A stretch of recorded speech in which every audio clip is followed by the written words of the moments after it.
Hukum, kembali lagi di Tanya Hukum. Kali ini kita akan kembali membahas tentang kasus yang dialami oleh Mbak S yang sebelum ini sudah pernah kita bahas tentang ancaman kekerasan yang diterima oleh Mbak S. Kali ini kita akan kembali berbincang dengan Bapak Abdul Hamid Jauzi selaku advokat di kantor hukum Aleko.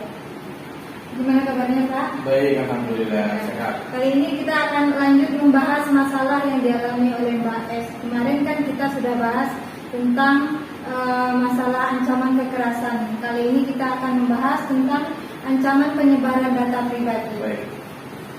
Baik, memang beragam model debt collector pernah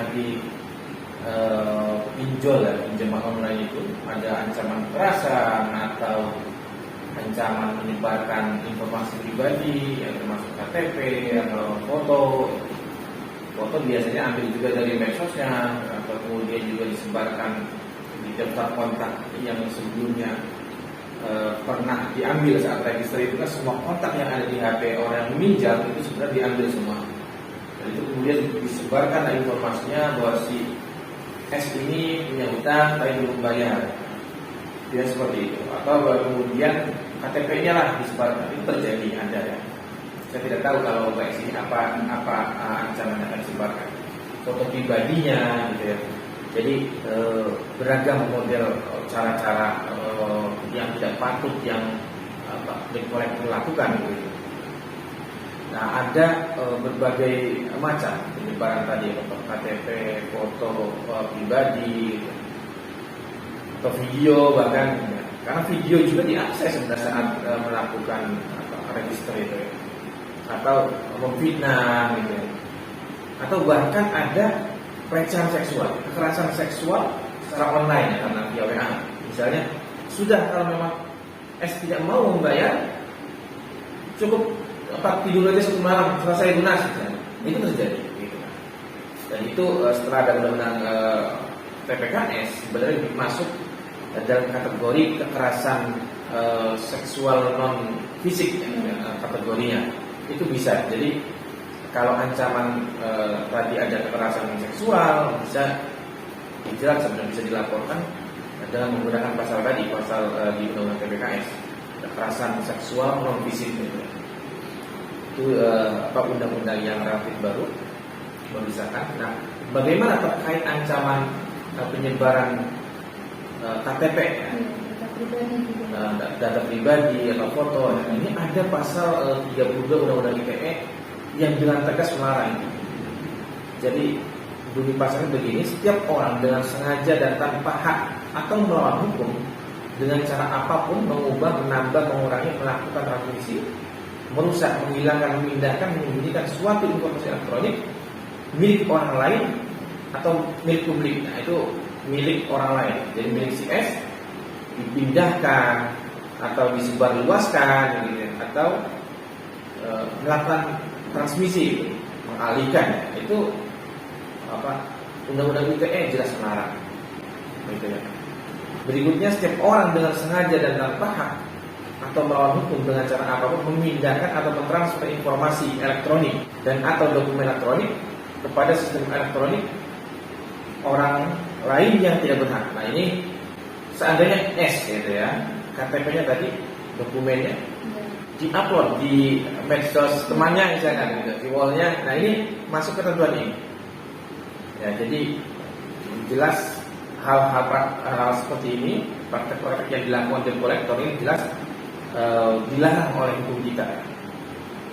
Kemudian terhadap perbuatan tadi ya, yang pasal pertama, mengakibatkan terbukanya suatu informasi elektronik dan atau dokumen elektronik yang bersifat rahasia menjadi dapat diakses oleh publik, dan ketentuan data yang tidak sebagaimana mestinya, dengan keutuhan data yang tidak sebagaimana mestinya. Jadi kalau kemudian fotonya disebarkan misalnya, dilakukan edit, nah ini ketentuan ini diedit, jadi tidak lagi utuh. Nah, itu juga dilarang.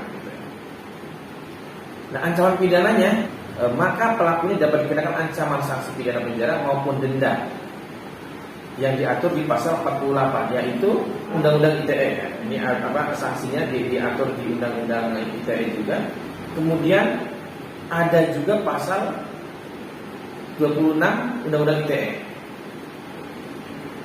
Itu juga masih mengatur hal yang sama.